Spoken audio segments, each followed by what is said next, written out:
I just want to say that I've known of Rainer Herrn for many years. I've known of him because of his great scholarship, and not only the extraordinarily extensive work that he's published in many areas, but also because he is the kind of thinker and the kind of historian in Germany that I've always viewed as a real ally. And so it's a great pleasure that he's here this summer at Dartmouth, and I've had the chance to meet him in person, and that we all can benefit by his presence here. He is, in fact, a superb, extraordinary scholar. He's published an enormous amount in the field of the history of medicine and the history of sexual science. But more than that, he's also worked on a project on Pasolini, a publication that he's edited, among other things. And he's also worked as a public intellectual in Germany and as a social activist on questions of AIDS research. He's published, in addition, work on what it is to be gay in East Germany and West Germany in comparative sense. But I think it is more than anything, not only the extent of his scholarship, which is, as you can see from this paper alone, very detailed, very comprehensive, and very heavily immersed in archival research and primary sources that he brings to light for the first time. But he takes an approach that is creative as well as insightful, sophisticated as well as very well grounded in the history of thought and theory, both. So it's a pleasure that he's with us now, and he's going to summarize his paper, and then I'll introduce the two respondents, Dennis and Rachel. Well, thank you for this great honor, for this introduction. I don't want to recapitulate my whole paper. I would invite you for a little picture journey, because the pictures are not included in my paper. Maybe some pre-remarks. Unfortunately, or for me fortunately, I changed my position in Berlin in the Charité Hospital from a research position to a teaching position 1 year ago. That means I have really not enough time just for preparing my paper, and you saw it. So it means I could only in the first week write down the first part of my paper. It means the perception of the Japanese male-male sex cultures within the German discourse. The second part is much more interesting. That is the Japanese reception of the German sexological discourse. You see, that will be a asymmetry, because as far as I see, the Japanese sexology has been only very marginal being, I would say, even acknowledged or noticed in Germany. They only, in a very special period from 19 till 1910, they were aware within this battle of maleness and the construction of the male homosexuality, be aware of the Japanese cultures. Whereas German sexology was broadly perceived in Japan from the late 19th century till the 1930s. And there are so many analogies between the development of the Japanese and the German sexology, starting in 1871. In both countries, where the homosexual law introduced in 1871 with the founding of the German Reich, and in Japan as well. It was cancelled in Japan in 1873, but it doesn't matter. The development of sexology was really parallel. The first periodicals of sexology founded in Japan in 1909, and they expanded even much more than in Germany.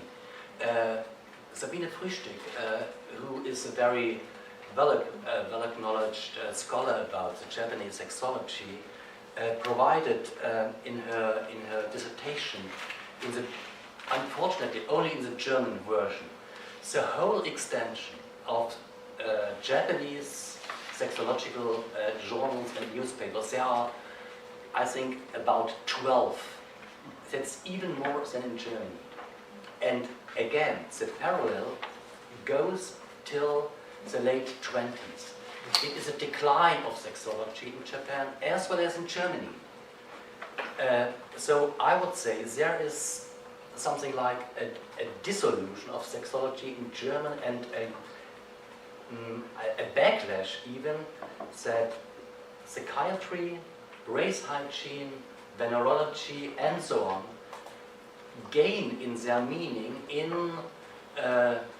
Deutung means definition. In definition of sexology. It means a couple of years before the Nazis came to power. And the same is in Japan. As Sabine Frühstück proposes, the sexology nearly disappears because of many censorship, for instance, in the late 20s. So we have many parallels. But we have to compare it not only on this level of surface, we have to go in maybe a little bit more deeper, means we have to explain it for the different cultural contexts, and that is what I want to work out in my second part. But now let me introduce to my little picture tour. Here you can see Magnus Hirschfeld's Weltreise. It's a world journey of a sexologist. And you can see some of his stations. Veronica published about it. It is Japan, China, Java, India. You see Palestine, for instance. And it started in the US. But that's not the point what I want to show you. That is a picture wall I mentioned in my paper.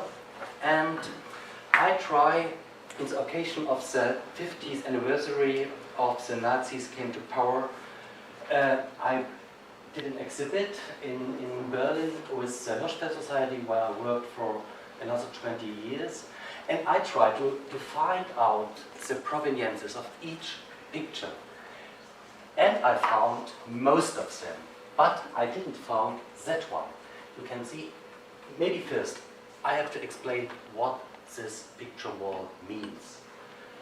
Hirschfeld, I introduced in my paper, created in 1910 a so-called Zwischenstufentheory, means a theory of sexual transition.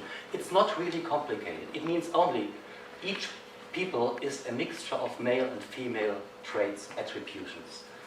And he proposes a division, and this division goes till here. On that side, there are the so-called hermaphrodites or pseudo-hermaphrodites. On that side, above, there are all mixtures of bodily traits, for instance, women's with beard, men's with breasts. You can here see, or you can't see, but I propose what you could see, it would be better. There are African men with breasts, and they are first published in the yearbook. On the side below, and much more interesting, there are the homosexuals. And see the difference? Homosexuals are depicted in pairs, not as single persons. And at that side, there are the transvestites, which is a category Hirschfeld proposes or introduces in 1910. And here, that is a little panel I want to focus. This tableau shows 4 pictures of Japanese Onnagata, and it is not really clear, but so I strongly assume that you can see on the left side this man in male clothing, in male costume, and on the right side in female, after dressing up. But interestingly, I couldn't find this picture anywhere. I have some idea where it could come from. There's a special collection, but maybe we do it in discussion. It would be go to prove. Let's go on. Interruption. That's my introduction from 1910. Let's go further back. It's a yearbook of 1902, where the paper of Ivaya, I speak broadly in my paper about it, is published. That's the title page. On the left side, you see a French king who should be a hermaphrodite. And there is always an iconographical picture in each volume. Really surprisingly to me, that is this paper of Iwaya about the so-called pederasty in Japan. Interestingly, on the left side, you see a Chinese, well-educated male prostitute. And I asked myself, what could that mean? That a paper on Japanese pederasty is illustrated in the front page with a Chinese prostitute. They all look the same. I can propose something. In the last session, I showed you some pictures of the Berlin criminal album, which used by Lombroso. That is in a certain way a gesture of exclusion. That pederasty is a phenomenon from the other. So means to keep a distance. And this strategy I want to follow up. It's another idea is it could be, we always spoke about the differences between South and North. And the South is more perceived as sexual, more exaggerated, is it correct? Is more pronounced, sexuality would be more pronounced. That's the point why Jews, for instance, thought to be more sexual than the Aryans, because they come from the south, they have a wilder blood. Okay.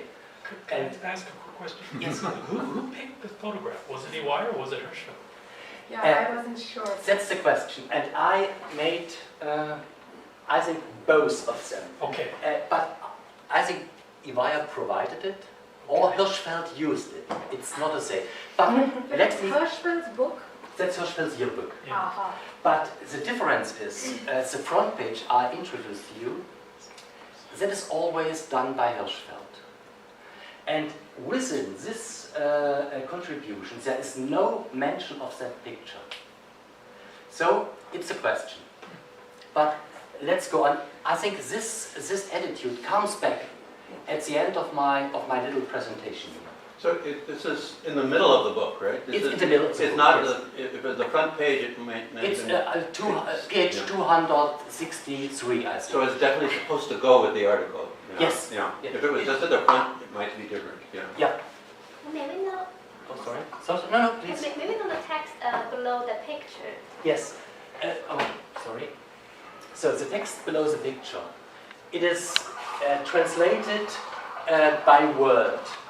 A young Herr means a young. It's more. I would say a more upper man. Jugendlich means he is a useful person, gebildet, well educated. Chinese. Effeminierter means effeminate man, which obliqued, which is which is devoted to prostitution, maybe something like that. And here is its source. It comes from a book. It's called Superstition, Crime and Misery of China. And it's published in 1902, it means the same year. But, you know, Iwaya was living in Berlin as a lecturer at the Berlin University. So he could acknowledge that picture in his, at his work. So it could be, but it is not quite clear who provided that picture. But let me go on. Oh, so that picture, no, this is the next one. That I found most interesting.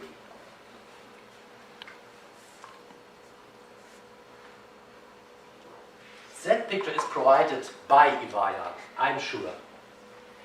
And what he did is, the subtitle is, or the capture is, Modern Japanese actor perform only women's roles.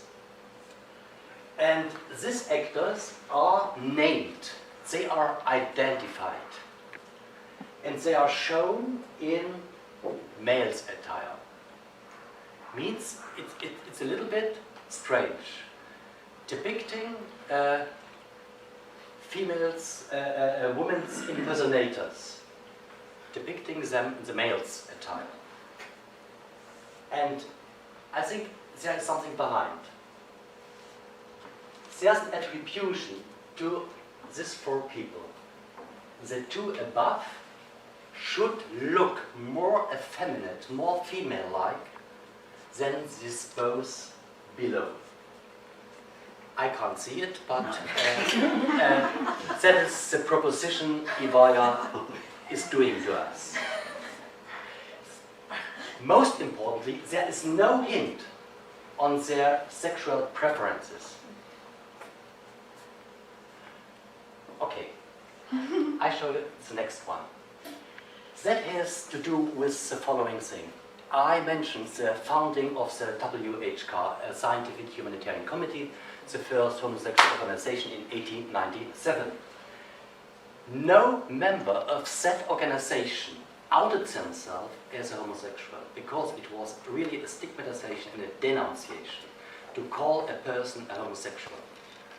The first one is in the same volume published, 1902. It is Hermann von Teschenberg. It's an Austrian aristocrat. And he handed over that picture to Hirschfeld with a capture inspired by the integrity and the value of your efforts, and not out of vanity or other impure motives. I happily give you this image which reveals my true nature, together with my name, for the purposes of publication in the yearbook. You see, the male homosexual in Germany at that time is wearing female attire. And so, this non-attribution, this Japanese four people, has to do with this gesture of denunciation, of outing, which was not unthinkable at that time. The next picture, I introduced this figure of transvestites, the volume Hirschfeld published in 1910. There is a picture volume, it comes 2 years later, in 1912. And within the chapter, ethnological historical part, you can see a female or a woman's impersonator in a woman's role. It's called, that's the chapter, the capture. This is published by Hirschfeld and Max Tilger. Interestingly, this picture comes from a journal, from a weekly, and it is a drawing from a weekly. And in a way, I would say it's a double Entfremdung, means defamiliarization or estrangement. Estrangement in a double sense, because he is not to identify, because it's a drawing from a picture and it's not naming. So it's again this gesture what I want to describe with this labeling. Please look at the second name, Max Tilke. Here he is. Max Tilke, I found out, was depicted in this volume, and he remained unidentified, unnamed. Again, reading above, chapter well-known Berlin artist in women's dress. Let's go on.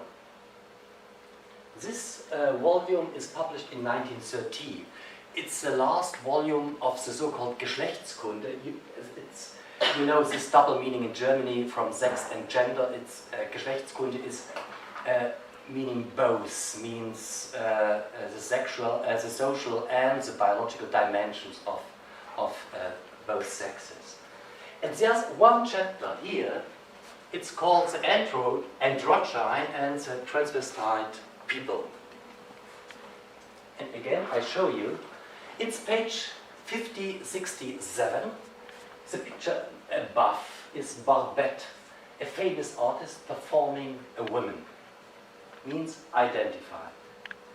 the picture below, a Japanese woman's impersonator posing, unidentified. Dennis, you look at the next one.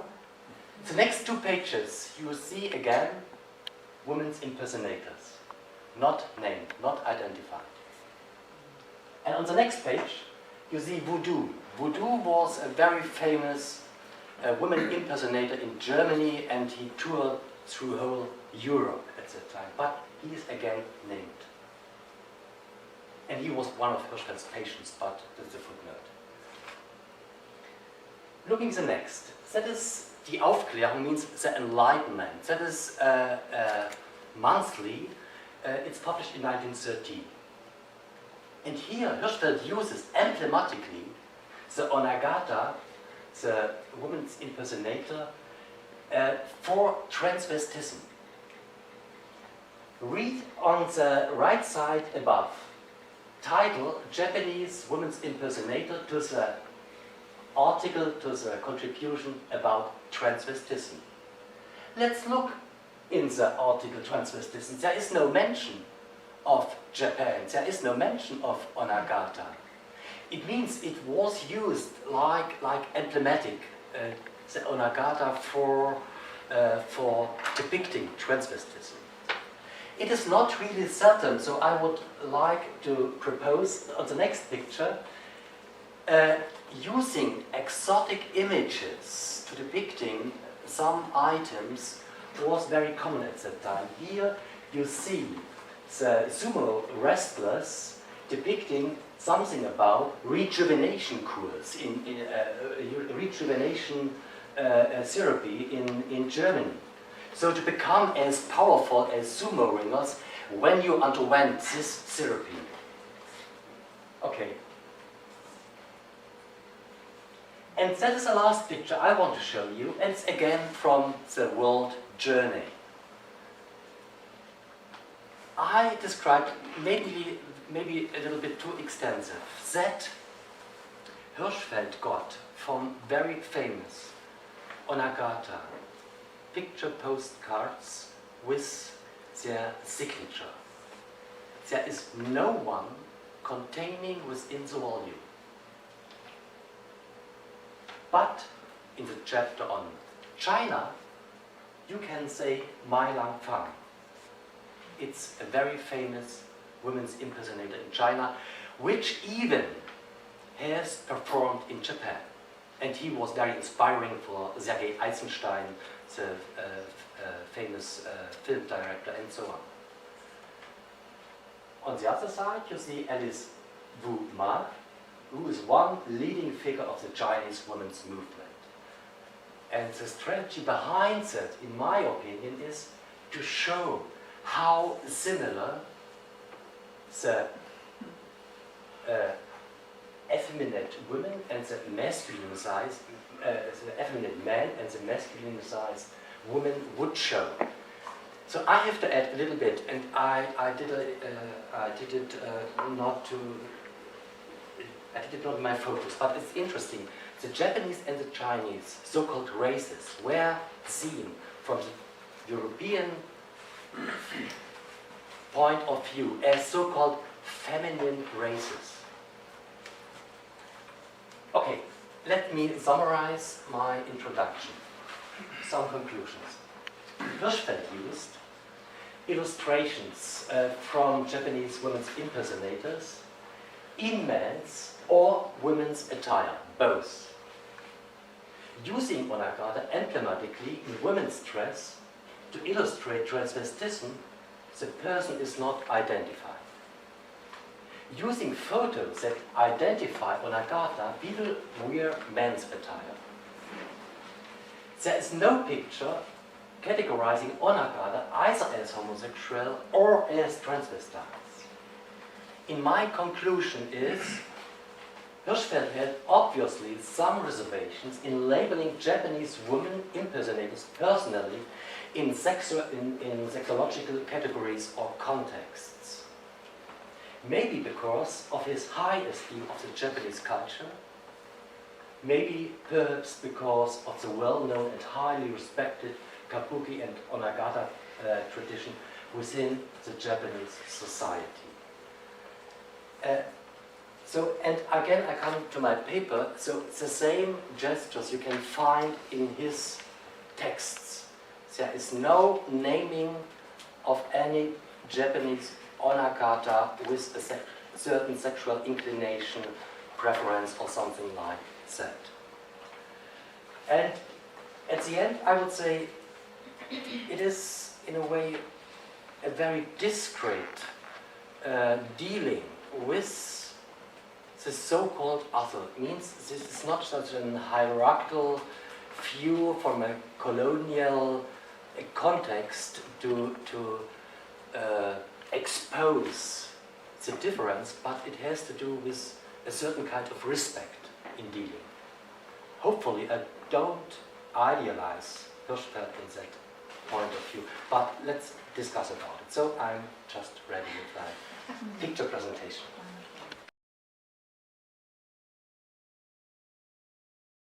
And thank you so much for this really inspiring introductory speech on top of your really fascinating paper. So, but because I think my questions or comments were just mainly based on the draft that I've read. So I want to start by stressing that even though the content being presented today, I mean the written text, the draft, only belongs to the first part of Dr. Herrn's essay, I very much enjoy reading it and have already learned a lot from it. So Dr. Herrn's essay entitled Magnus Hirschfeld's View of the Female Impersonators in the Japanese Theater, seen through the lens of the theory of sexual transitions, the Onnagata, unfolds an intriguing episode of Hirschfeld's construction and reformulation of sexuality, sexual behavior, and the objective of sexual signs in a transcultural context. In his narrative, Herrn explains how he came to contact with the visual presentations of the Onnagata in Hirschfeld's War of Sexual Transitions, and was triggered by the reason why Hirschfeld categorized Onnagata's pictures to the section on transvestites. In addition to exploring how Hirschfeld found out and interpreted the phenomenon of Onnagata, this essay tries to, quote, examine transnational reciprocal processes of exchange and linkage within sexual science with its disciplinary contexts and culturally specific adaptations, end quote.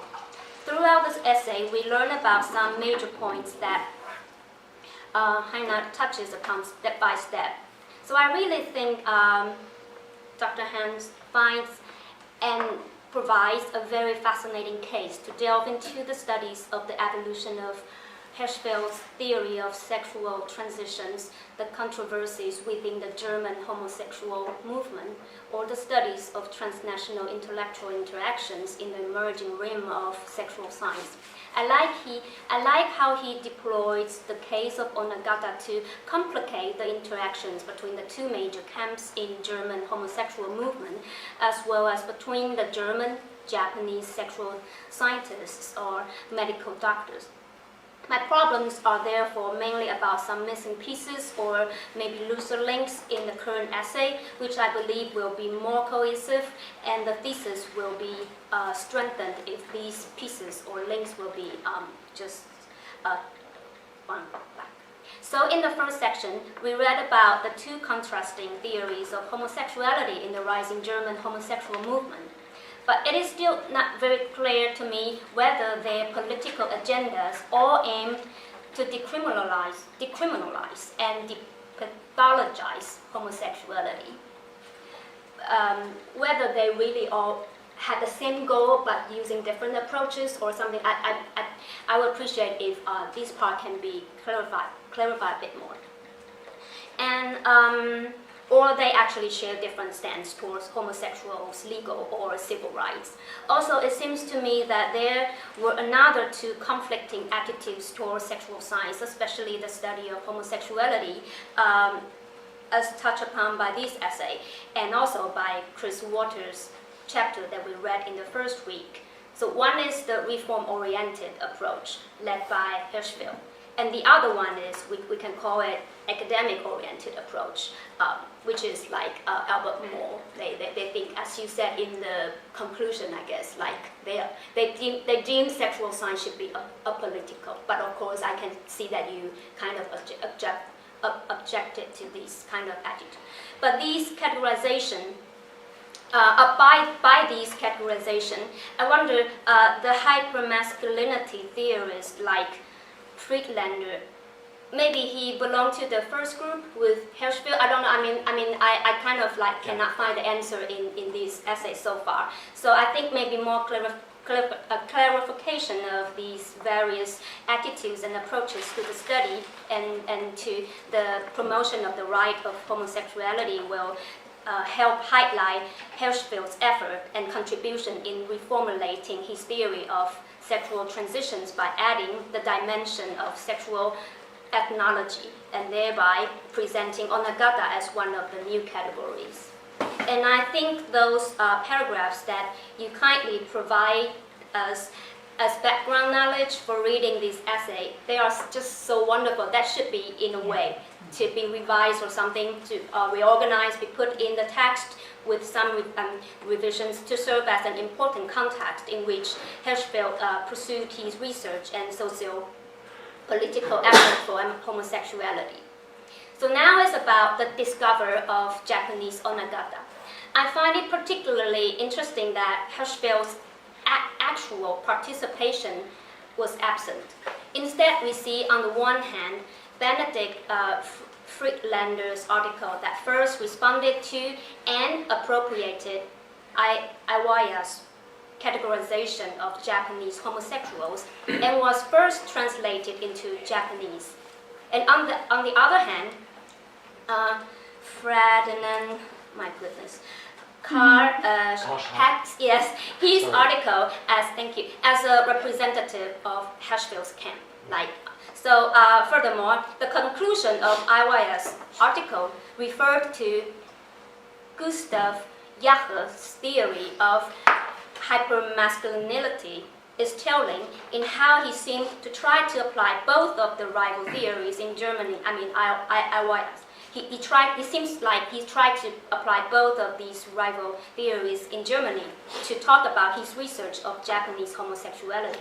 So it seems to me that Hirschfeld's contemplation and response was shown by this essay in the next section, which is establishing a sub-discipline of sexual ethnology in Hirschfeld's study of sexual science for, I quote, the evaluation of sexual ethics as well as the history of human sexual life from prehistoric up to modern times among the different peoples of the earth, end quote. So in a way, Hirschfeld treated sexual ethnology as creating a massive historical database of ethnographical research about sex phenomenon that could align to his theory of sexual transitions. In short, it was a means to facilitate his theoretical progress and socio-political goals. But I guess we need maybe a little bit more narrative analysis here to show us, if the sources allow, that what exactly Hirschfeld had thought about during that period, roughly from the publication of Iwaya's article to his essay on transvestitism in 1910. Were there other factors or international articles or cases at the time that drove Hirschfeld to incorporate sexual ethnology into the field of sexual science and came up with the article elaborating upon transvestitism? Did his competitors like Friedlander also acknowledge sexual ethnology explicated by Hirschfeld? Or in what similar or different ways did they develop sexual ethnology with regard to interpreting the relationship between cross-dressing and homosexuality?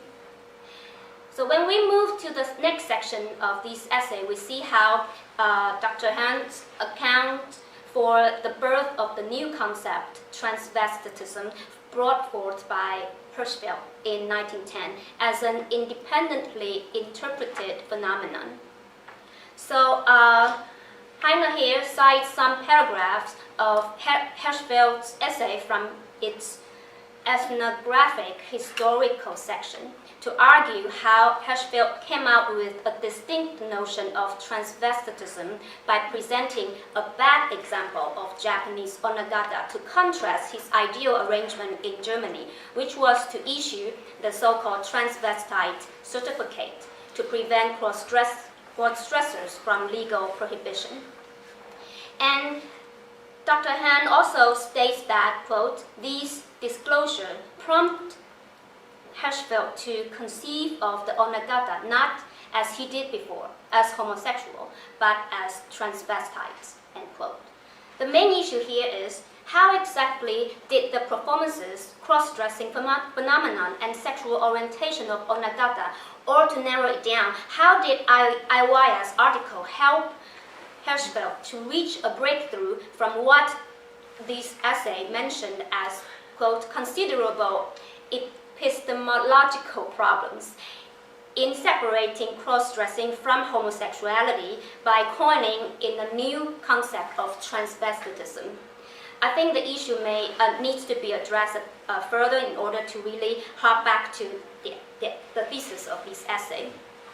And then the essay fast forward 2 decades to 1930 in the section The World Journey of a Sexologist, when Hirschfeld, for some reason, which actually seems to unstated in the essay yet, started to travel around the world.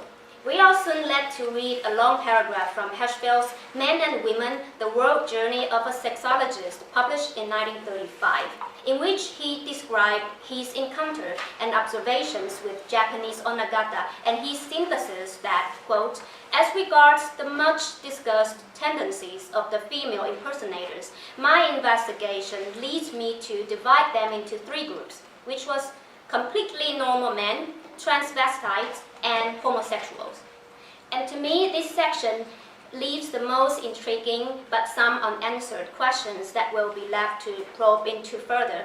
First of all, what happened from 1910 to 1930 with regard to the development of Hirschfeld's personal life or his theory of sexual transitions and other camps, as well as political, social, and cultural change in Germany that might directly or indirectly affect the progress of homosexual movement?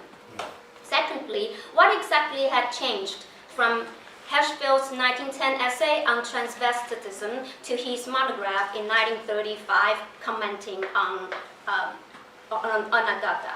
Can we have a bit more context in which Hirschfeld started his world tour and the progress, as the essay now states, of Hirschfeld's change of perspective from lectern ethnologist to a field researcher?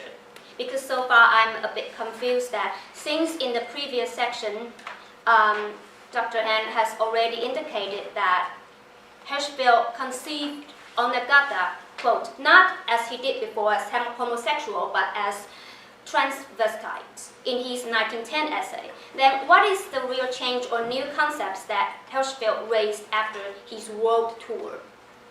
Even though in page 17 you state that, quote, whereas Hirschfeld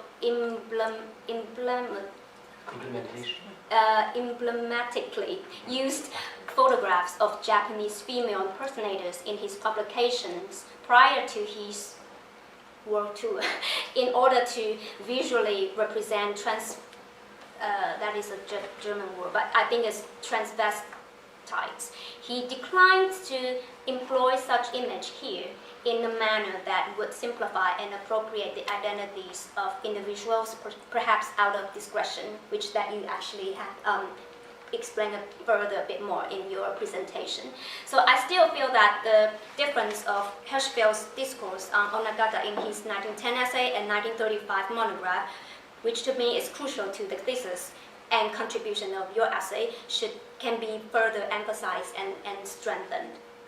So in addition to the problems about the structure and, the problem that I came up from reading the essay, I'm interested also in the theoretical framework that you actually addresses, especially Ludwig Fleck's thought collective or thought styles, which I find it very interesting and would like to hear a bit more for your elaboration about that and the relations or how you apply it and how can you maybe respond to this theory or something. And I'm also wondering the role that Sigmund Freud played in this essay. Since you told us that at the time in Germany, quote from your essay, sexual science participated in and competed for interpretational sovereignty with a school of thought that was establishing itself at the time, Freudian psychoanalysis. It's not, I know that is not the point, I was just simply curious about. And lastly, although I know that the focus of this essay is indeed more on the German context rather than the development of Japanese sexual science and their theories of homosexuality.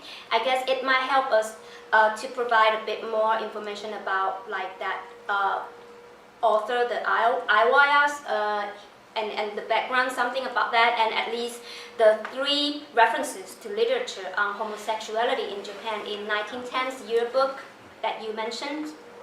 And also, at the end, I just would like to say that I found on Google Books that an interesting reference about, there is a guy, sorry, not a guy, a doctor called L. Laloy. He published, that is in a anthropology, it's a French, in 1907, and he actually cites Iwaya's theory, not theory, sorry, article. Yeah, so it's 1907, and because this is, of course, I would be very happy to give you that, even though it's actually from the internet. And that thing just lead me to think that it's really interesting because now, at least we have another like French context, like they are actually really reading, not just German, Japanese, but actually more. Yeah, and then I think that quite, because the date is 1907, it's even before Hirschfeld published his 1910's essay, so I just think that so I just brought it up. Thanks.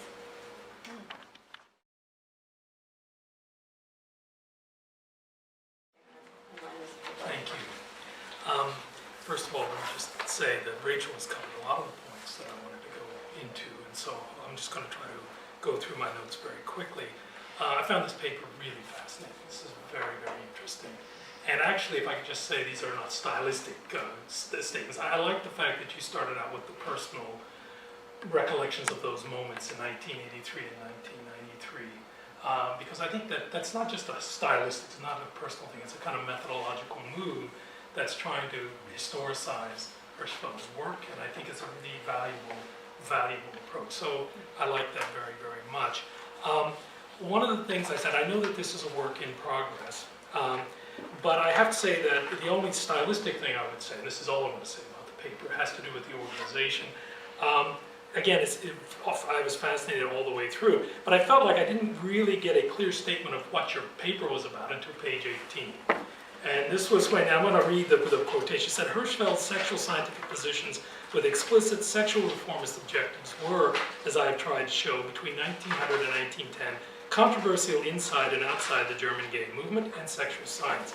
In this time period, he began to integrate sexual ethnology into sexual science as a subdiscipline, and this was also a window in time in which the most intensive reception of the Japanese discourse on sexual science took place.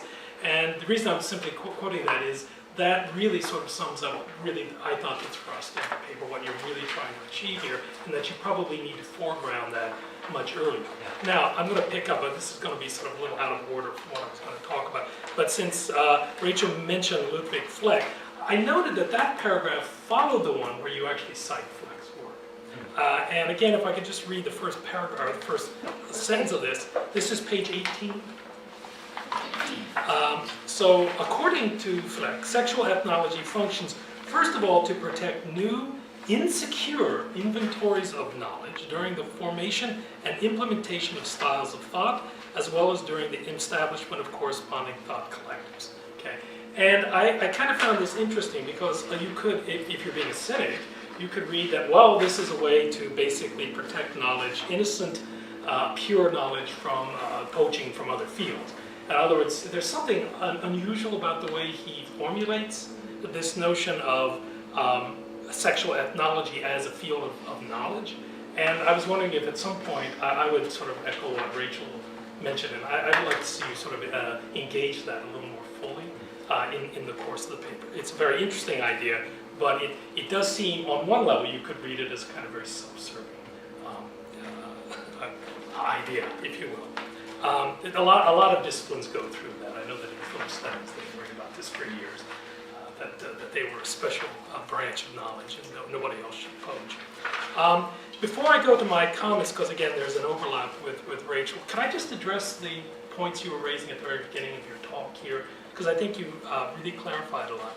And this has to do with not only the Japanese reception of German sexology, but of course then what happens within Japan itself. And I don't want to address that specifically. I mean, Sadie in her book, she really goes into that in tremendous detail. But your dates were, I think, really telling. 1871, you have the first law in Germany, and then that's followed very quickly in Japan. And it's an interesting point to raise here, because you do have homophobic attitudes in Japan before the Meiji period. And then I'll get to that in a little bit.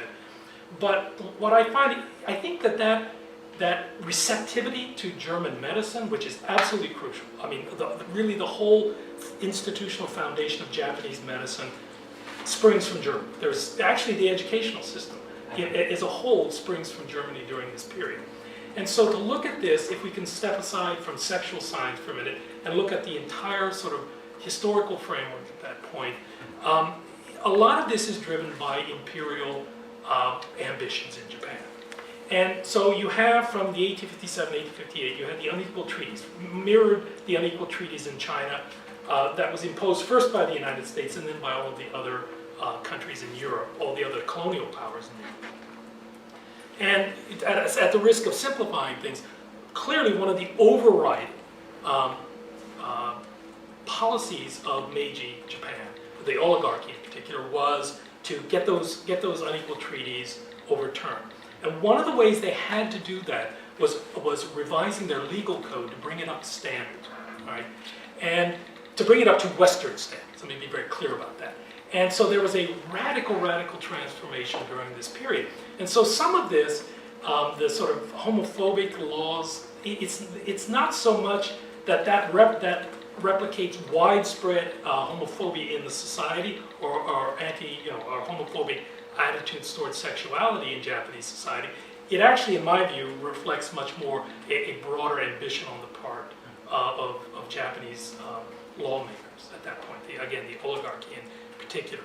And it's not, therefore, unusual then to see that Japan's, that the legal sort of, the attempt to control sexuality legally in Japan actually does follow an arc that very closely maps onto the German experience until you get to the late 20s and 1930s when the militarists finally step in Japan, just as just in the same way that it happened in Germany, and says, look, that for the sake of racial purity, for the sake of genetic purity, these these writings have to be suppressed. This is not what we want. A kind of hypermasculinity comes into play, again, as a part of an imperial discourse on creating, let's say, colonies. In other words, Japan really presented itself as a masculine culture, self-consciously.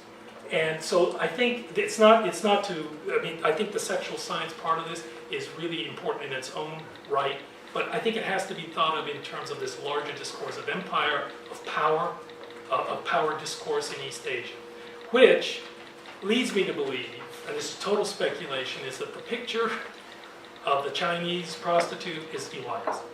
Is what? Iwaias. It's the Jap. I'm guessing because China becomes Japan's Orient during this period.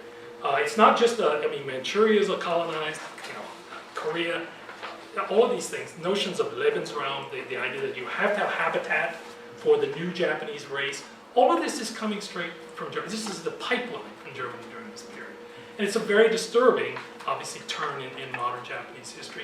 And yet, if you understand their colonial policies, their imperial ambitions, that discourse is some of the things that pops up, not just in the laws, but also in the sexological literature. I'll come back to Iwaya in a minute. One last thing I wanted to say about this north-south divide, I find a little odd. Actually, I find that rather problematic. I know that this was common during this time, so you're just reporting on this. But one of the reasons that pops up, again, you have to see this in terms of European imperial power. The Brits were supporting Tosa, Choshu, Satsuma. These were the outer domains that had been, that were not related to the Tokugawa family that had ruled Japan for 250 years.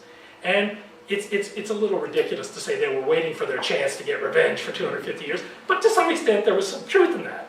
And so what they were doing was modernizing their local militias and militaries because they were on the outer parts of the old Tokugawa regime.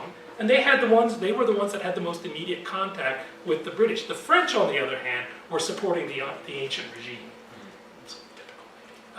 And what happened was that this was a kind of geopolitical struggle between Britain and France, and this kind of gets overlooked. So yes, Satsuma, Choshu, these western, southern, samurai, they're the masculine guys, they're the tough guys, right? But they just happen to win, basically. I think that there is not sort of historically or traditionally that kind of divide in Japan, but it was something that was picked up in the discourse, in European discourse on Japan during this period for that reason.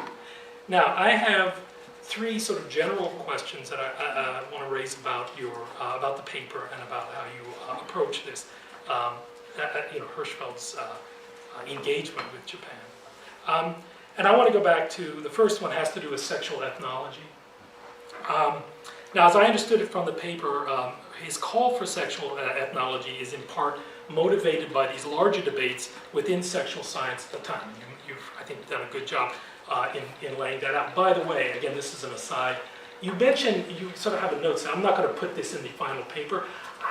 For people like me who aren't very well educated in this, I found that very kind of important, because it does set the historical context for this, and it sort of it indicates why Hirschfeld, for me anyway, was so concerned with creating a sexual ethnology. So the debate between those who pathologize certain behaviors and those like Hirschfeld who wanted to not just decriminalize these things, but to de-pathologize, if that's a word, is really important to this. And so the debate, in a sense, in a different sense, this debate on nature versus nurture. If human sexuality is the product, so to speak, of universally shared traits, then what would be the point of having a sexual ethnology? Who gives a damn what they do in Japan, China, India? Because if you've got, on the one hand, you're making the argument Hirschfeld does, on one side, that this is a natural sort of thing, that it therefore shouldn't be criminalized, shouldn't be pathologized. You can have that statement. But then the contradiction to that is, then why do you need to do an ethnology of Japanese or Chinese sexual practices? Now, it's clear that he wants to take into account the role of cultural practices, and I think that explains his interest in Onnagata. But I didn't, as a result of this, I don't know if it's a contradiction or not, but this tension, I didn't come away with a clear sense of what the methodology or approaches that Hirschfeld felt were needed to establish a sexual ethnology. That is, more explicitly, wasn't quite sure what his assumptions were, given that kind of contradictory pull in his work. And I think, again, the paper could mean just a little more explication in this area. Here I want to quote from page 11, and this is you're quoting Hirschfeld. Hirschfeld notes especially the lack of suitable, quote, historical and ethnographical methods of research. We find ourselves here in the beginning stages. The researchers of sexuality are in general too little indebted to philology, and the philologists and explorers are too little acquainted with sexual science, end quote. Now this insight, I think, is open. It's open-hearted. I mean, it's very commendable. It sounds like a very generous plea for interdisciplinarity. He's beat us all by about 90 years here.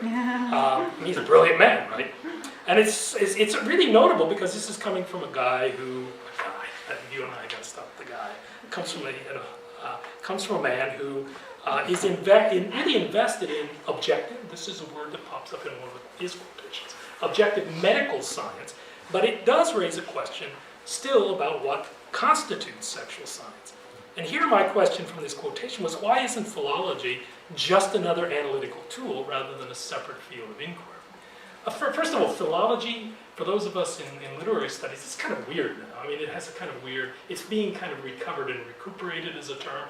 But thanks to Said and his critique of Orientalism, we were all philologists, and we all, after all, remember that Orientalism is a critique of scholarship, of a mode of scholarship, not of a bias. It's his attack is on scholars. And this is where philology kind of got a bad name in the 70s and 80s, because it's sort of a secret knowledge.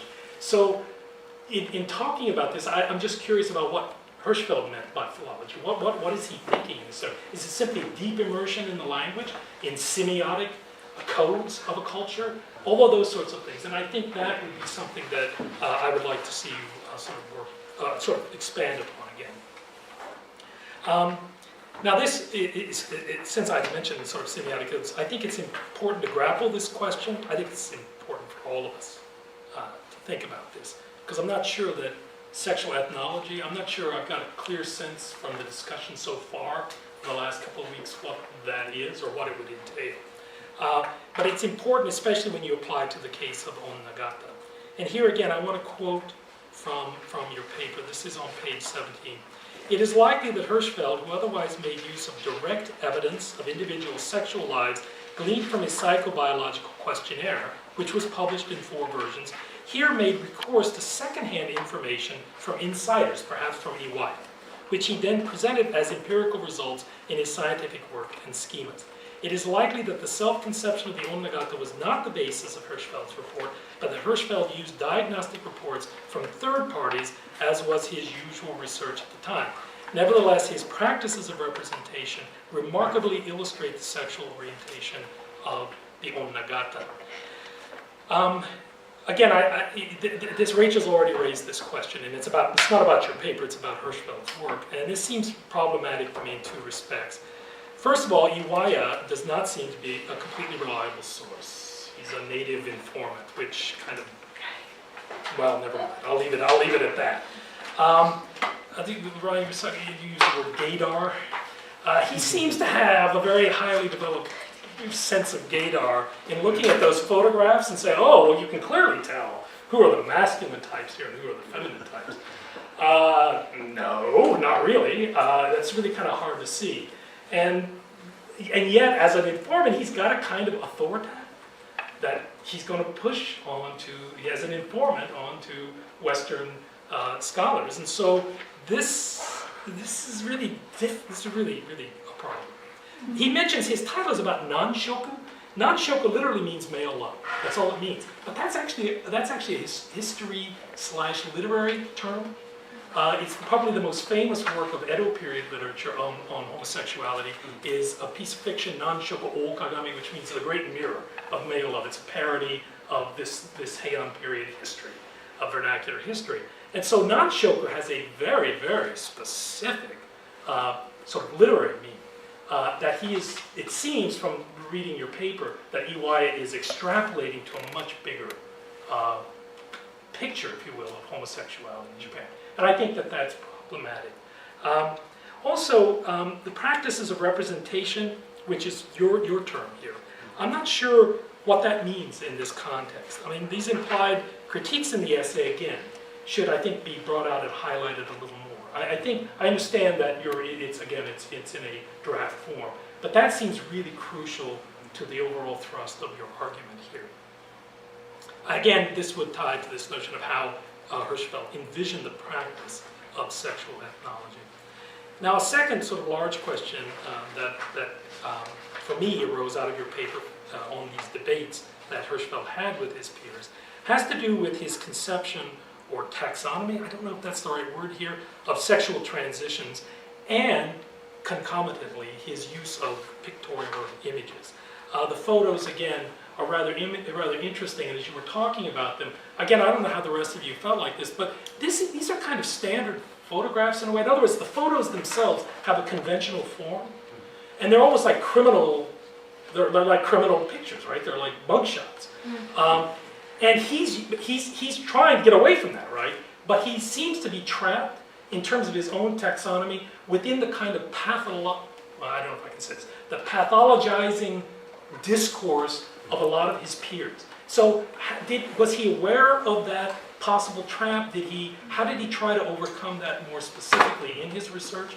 Because it's one thing to sort of put yourself against Friedlander and others, I mean, it's his peers, but it's another thing to be working in the same language, the same discourse, and that sort of bothered me a little bit, and I think I'd like to hear a little more about that. And here, if I could just say, I'd like to tie this back to the comment you made a minute ago. My questions here, and this is for everybody, sort of. Hirschfeld is trying to reform his field and society's view of certain behaviors, but his taxonomy, as I said, seems to replicate or even reinstantiate findings by other sexologists. So my question here is, was pathologization, that's not a good term maybe, but was it a nod to traditional values? That is, was it a way to keep the yahoos from rising up and burning books? It didn't work. But, I mean, was it a nod to that? Was it a way to tamp down sort of reactions against sexology at that point? Or was it the result of bringing Enlightenment rationality to sex? I mean, that's a hard question, but I think that this is something I'd like to sort of pose to everybody. I mean, this is a question that came up last week. And your point about, it wasn't always liberatory, okay? It wasn't always about freedom.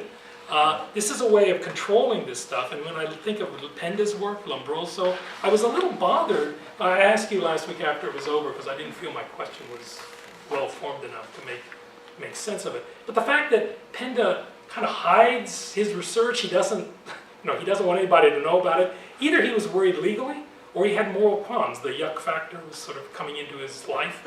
Whereas Lombroso doesn't, I don't know, he doesn't seem to be worried about this at all. So again, my question is, I mean, is it that they were really thinking of traditional sexual mores, trying to protect that in a way, or trying to protect themselves, either legally or morally from criticism, or was this simply another version of the Enlightenment project kind of going bad, as you were saying?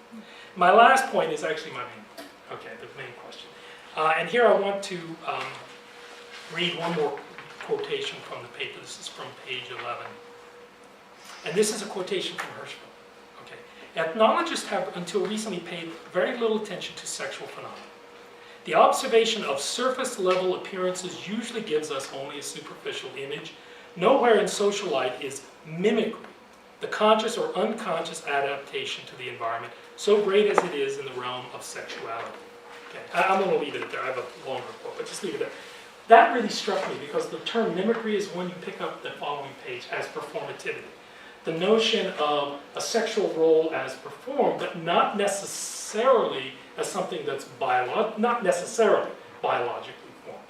And this notion of performativity was the other part of your paper that I felt was really interesting and I thought should be foregrounded here.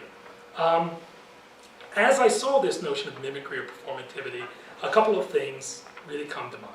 First, I think you should foreground this because at the start of the essay, because it seems to me that that's the one thing that ties the analysis of Onnagata with what Onnagata really are. Right? I mean, they're performance, right? Pure and simple. The second question is this question of how early sexual scientists focused let me see if I'll get out. I've skipped around my notes here. Okay, I have two questions. First, I think you should foreground the notion that started here. The second question is performativity a matter of socialization or innate propensities? If that's the right word. Which connects to this larger question of what Hirschfeld meant when he talked about sexual ethnology. And this second question seems to be the one that early sexual scientists focused on most. But again, my question here with regard to performativity is how did they understand that? How was it measured? Okay, was it just eyesight? They could see it and then they knew what the sort of inner disposition, what the inner sexual propensities of a person was. Is it a scientific term or sociological term, as they may have understood the notion of mimicry or performance? Now, I want to be really careful here, and this is my last comment, and try to avoid being an Orientalist, since I brought this up earlier. And what I mean by this is I don't want to sort of stand in here as a kind of semi-native informant about Japanese culture. This came up at the very beginning with our discussion of Foucault, and one of my sort of critiques of that reading was that he didn't do enough to historicize the Eastern countries that he cites as a way to set up his argument on confession. The confessional mode is typical of Western views of sexuality before the 19th century. And I don't want to sound like I don't want to sound like an asshole. I don't want to sound like a pedant and say, oh, this is, they're not getting, these people are not getting the Onnagata right. But in some ways, they're not getting it right. Okay. Sexual ethnology, I think, would demand an excavation of performativity. Not just of the form of the acting, not just the outer form. That's what Onnagata means. It means female form. Like a form, like you would put something into and shape it. Okay? Those of you who've done, if anybody's done martial arts, kata, you have to learn these kata, these movements, and master them before you can master the art. And it's typical, it's a kind of practice throughout Japanese culture.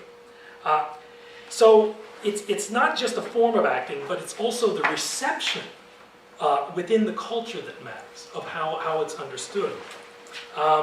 And in this regard, I think things get a little tricky, especially in the case of using an art form as a raw data to concoct the category of transvestitism.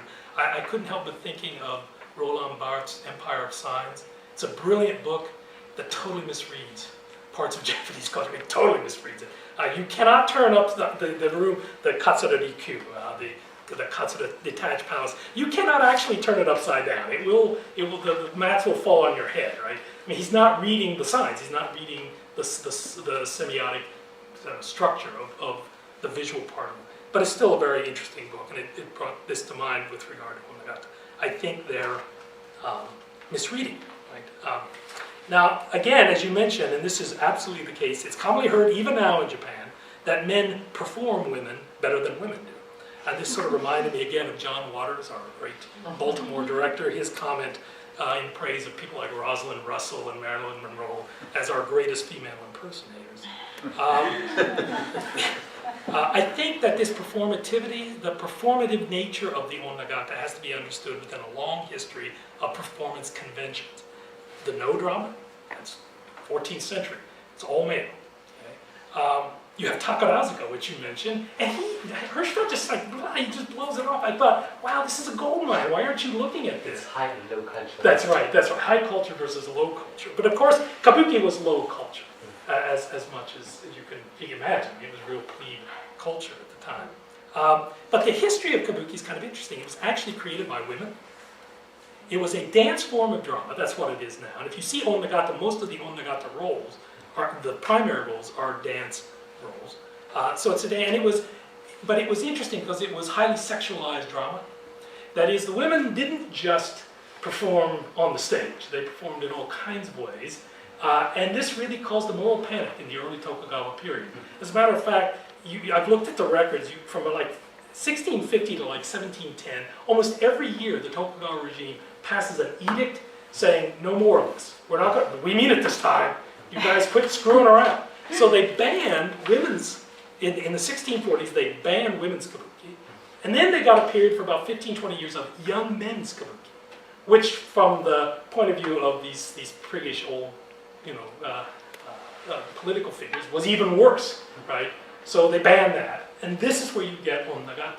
This is where the form emerges.